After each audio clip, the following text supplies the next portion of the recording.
বলি 4 জন, ওনার কাছে 6 জন আছে।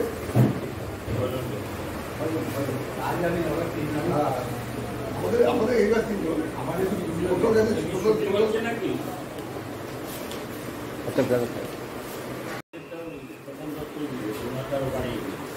একজনের কাছে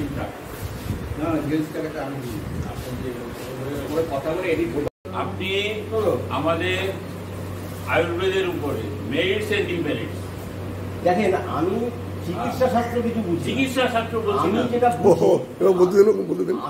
বুঝি সেটা হচ্ছে শব্দ। আমি ধর্ম, আমি কিন্তু দুটো রাস্তা আছে, একটা বিজ্ঞান, একটা ধর্ম। আমাদের জ্ঞান পাওয়া, জ্ঞান অর্জনের দুটো রাস্তা আমার কাছে মনে হয়েছে। একটা হচ্ছে প্রথাগত বিজ্ঞান শিক্ষা, আর একটা হচ্ছে ধর্মীয় শিক্ষা। তা আমি চেষ্টা করেছি ধর্মীয় শিক্ষার মাধ্যমে কিছু জ্ঞান অর্জন করা। ধর্মীয় শিক্ষার মাধ্যমে জ্ঞান অর্জন করতে গিয়ে আমি দেখছি যে আমাদের বাংলা ভাষাটা একটা গুপ্ত ভাষা। আমার বাংলা ভাষাটা একটা গুপ্ত ভাষা, এটা কোড ল্যাঙ্গুয়েজে কাজ করছে, বুঝতে পারছেন? এবং এটা আমি অনেক ক্ষেত্রে দেখেছি। এই কোডটা হয়তো সব আমি আপনাদের বুঝাতে পারবো না, কারণ সব আমার মনে নাই।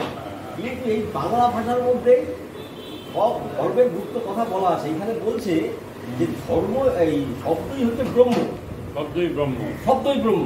তাহলে বাংলা ভাষাতে এই শব্দটা আমরা পাচ্ছি যে শব্দই ব্রহ্ম, আর কোনো কিছুকে ব্রহ্ম বলছে না।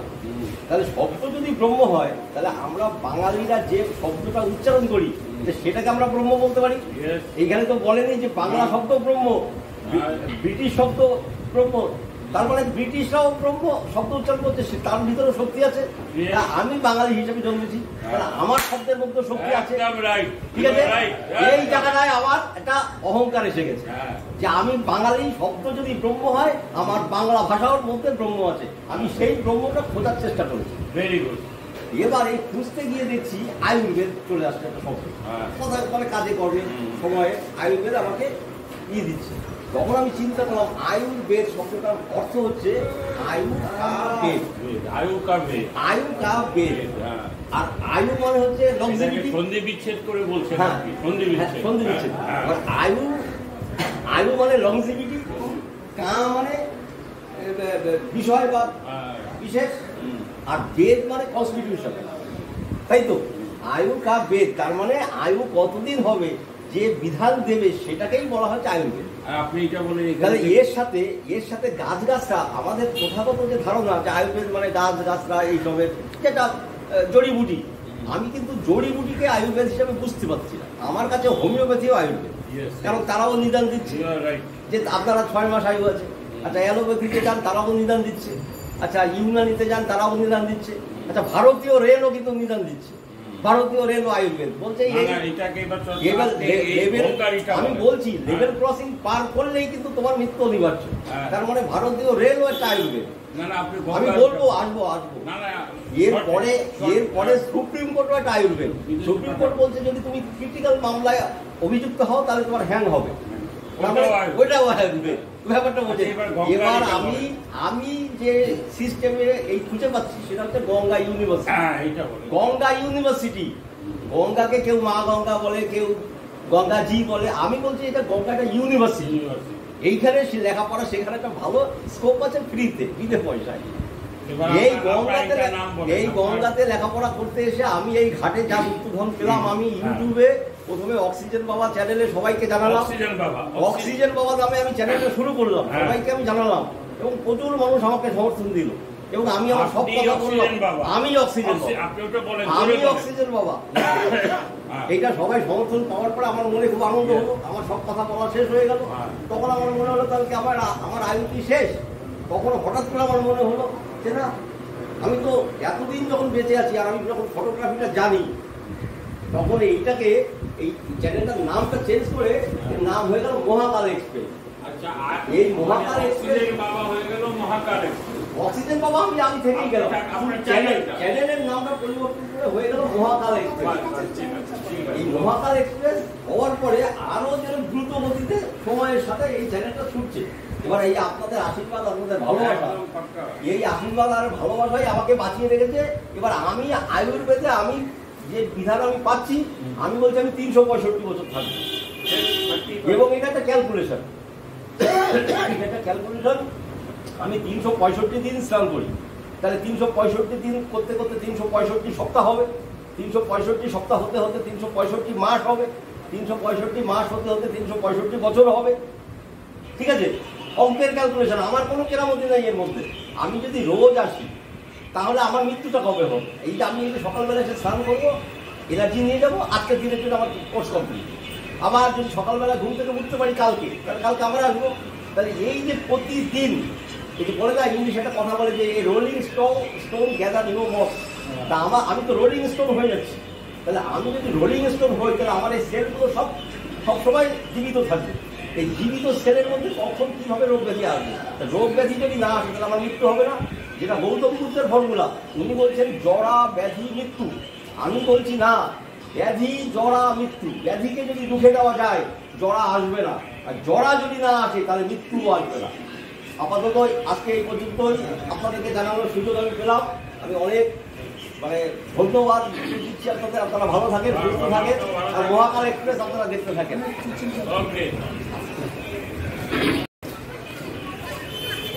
মারাত্মক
আমার ফর্মুলাটা হচ্ছে সমস্যা থেকে সম্পদ তৈরি করা।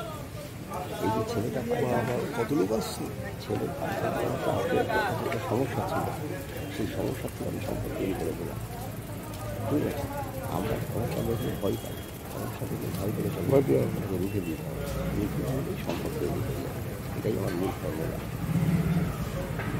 তবে উপর থেকে সাইকেল নিয়ে ব্যাপারী করতে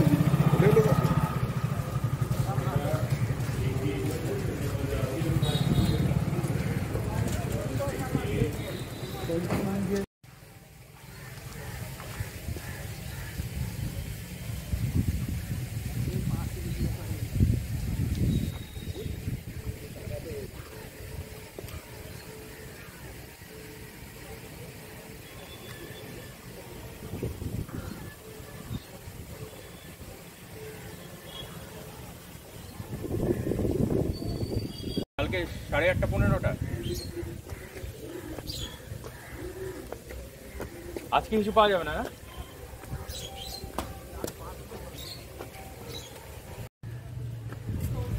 আসো, মাঝে মাঝে আসো, আসবা। এই ঘাটের নাম দিয়েছি Gangaram Ayurvedic college and hospital. এই সকাল, হ্যাঁ হ্যাঁ, চলে আসবা। আর যদি সুযোগ পাও, মানে ইচ্ছে, মনের ইচ্ছে হয়, অবশ্যই স্নান করো। কি নাম বাবু? তোর নাম কি?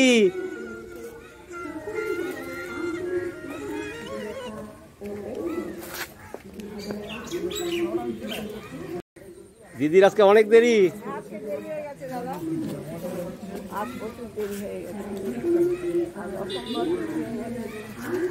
ঘরে রং হচ্ছে তো, জিনিসপত্র সরিয়ে দিতে হলো।